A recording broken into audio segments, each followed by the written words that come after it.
Teenage లోనే మన అందరి జీవితాలు డిపెండ్ అయి ఉంటుంది. ఈ వయసులోనే బాగుపడాలన్నా లేదా సంక నాకిపోవాలన్నా మనం ఏమవుతామో ఈ వయసే డిసైడ్ చేస్తుంది. ఒక్కసారి ఏజ్ గ్రూప్ క్రాస్ చేశాక ఓడి అమ్మ అనవసరంగా టైం వేస్ట్ చేసాం అనుకుని రియలైజ్ అయినా పైసా లాభం ఉండదు. నీకు నువ్వే రిగ్రెట్ అవుతావు. ఎందుకు ఇలా నువ్వు నేల నాకిపోయావో నీకు కూడా తెలియదు.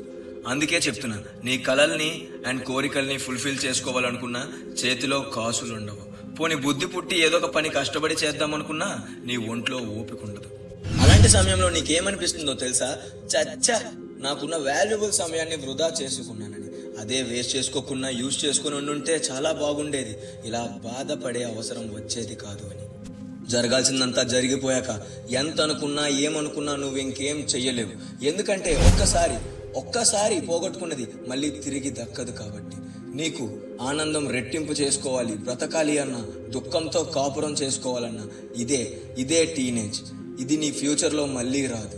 అలాగే ఇది నీ జీవితం చేస్తుంది. ఫ్యూచర్ లో నువ్వు రిచ్ అండ్ పాష్ పీపుల్ కేటగిరీలో ఉండాలా లేదా పూర్ అండ్ లేబర్ కేటగిరీలో ఉండాలా అని ఈ వీడియోలో నేను ఒక 3 పాయింట్స్ క్లారిఫై చేశాను.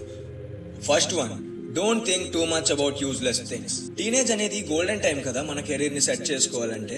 అందుకే పనికిరాని చెత్త విషయాలు ఆలోచిస్తే ఏం ఉపయోగం లేదు. ఆలోచనల వల్ల నువ్వు చాలా సఫర్ అవుతావు. వాటి వల్ల అసలేం ఉపయోగం లేదని తెలిసినప్పుడు మనసు విరిగిపోతుంది. ఆ బాధని తట్టుకోలేము. మీకు ఒక చిన్న ఎగ్జాంపుల్ చెప్తా. నువ్వు చేసే పని తప్పు అని ఎవరైనా నీకు చెప్తే అది నీకు కాలుతుంది. సో నువ్వు పర్సనల్ గా తీసుకుంటావు. అయితే అలా పదే ఆ మాటల్ని పట్టుకొని ఆలోచిస్తూ ఎవరేమనుకుంటున్నారో, తప్పు చేశానేమో అనే ఆలోచనలు పడతావు. ఇంకంతే, కథం. నీ లైఫ్ లో ఎదగాలి అని అనుకుని తీసుకున్న నిర్ణయాలకి, చేసే పనులకి పెద్ద డాట్ పెట్టేస్తావు. ఇలా నీ అతి ఆలోచనల వల్ల నీ సక్సెస్ కి నువ్వే మంచి సిమెంట్ కూడా కట్టేసుకుంటున్నావు. ఈ వయసు ఎంత కీలకమో ఒక్కసారి ఆలోచించండి. ప్రతి చిన్నదాన్ని జాగ్రత్తగా ఆలోచించండి, అతిగా కాదు. ఈ విషయాన్ని బాగా అర్థం చేసుకోండి. Second one, you must take risk. మనం ఏదైనా చెయ్యాలి అనుకునేటప్పుడు చాలా మందిని ఫేస్ చేయాల్సి వస్తుంది. వాళ్ళందరినీ దాటుకొని తప్పించుకొని ఈ కాంపిటేటివ్ వరల్డ్ లో నీకు కావాల్సిన దానికోసం రిస్క్ చెయ్యాల్సి వస్తుంది.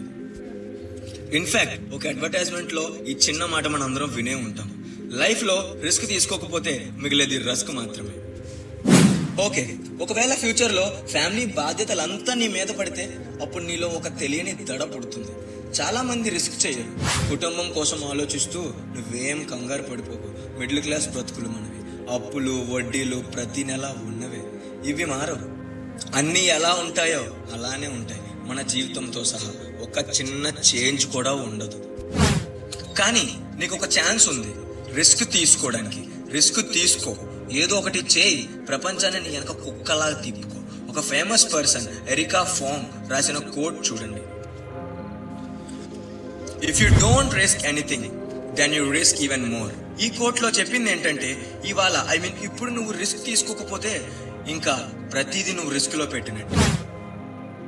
Third one, follow your own path. నువ్వు డిసైడ్ చేసుకునే దారిలో నువ్వు నడు, పక్క వాళ్ళు గీసిన దారిలో కాదు. మంచి అయినా చెడైనా నీ నిర్ణయం నువ్వే తీసుకో. ఎందుకంటే చెడు జరిగితే ఎవరి మీద నింద మోపాల్సిన అవసరం ఉండదు. కాబట్టి ఒకవేళ మంచి జరిగితే ఆ క్రెడిట్ ని ఎవరికి ఇవ్వాల్సిన పని కూడా లేదు. ఈ టీనేజ్ లో మన కెరీర్ ని బిల్డ్ చేసుకోవచ్చు, పెద్ద డెసిషన్స్ తీసుకోవచ్చు. అలాగే నీ గోల్స్ ని, ఎయిమ్స్ ని ఫాలో చేయొచ్చు, లేదా కొత్త గోల్స్ కూడా సెట్ చేసుకోవచ్చు. ఈ జర్నీలో లక్షల మంది ఉంటారు సుత్తిలో సలహాలు ఇవ్వడానికి. అలాగే నిన్ను సపోర్ట్ చేయడానికి మాత్రం చేతి వేళ్లతో లెక్క పెట్టే మంది మాత్రమే ఉంటారు. యాక్చువల్ గా అందరూ ఇచ్చే కొత్త సలహాల్ని ఇగ్నోర్ చేయనట్లేదు నేను. విను, తెలుసుకో. నీ మనసుకు ఏది రైట్ అనిపిస్తే అది చెయ్యు. ఎటువైపు నీ ప్రయాణమో నువ్వే చూస్ చేసుకో. ఎవరిని ఫాలో అవ్వాల్సిన అవసరం లేదు. ఒకటి మాత్రం గుర్తు పెట్టుకో, గమ్యం నీదేనప్పుడు వెళ్లే దారి కూడా నీదే అవ్వాలి. అసలు వెనకడుగు వెయ్యొద్దు, ముందుకు దూసుకుపో. తగ్గేదేలే. హే గైస్, ఫైనల్ గా ఒక మాట, don't think too much about useless things and you must take risk and follow your own path. ఈ 3 పాయింట్స్ లో మీకు నచ్చింది కమెంట్ చేయండి. దాన్ని బట్టి మనం తర్వాత టాపిక్స్ కి డిస్కస్ చేయడానికి చాలా యూజ్ అవుతుంది.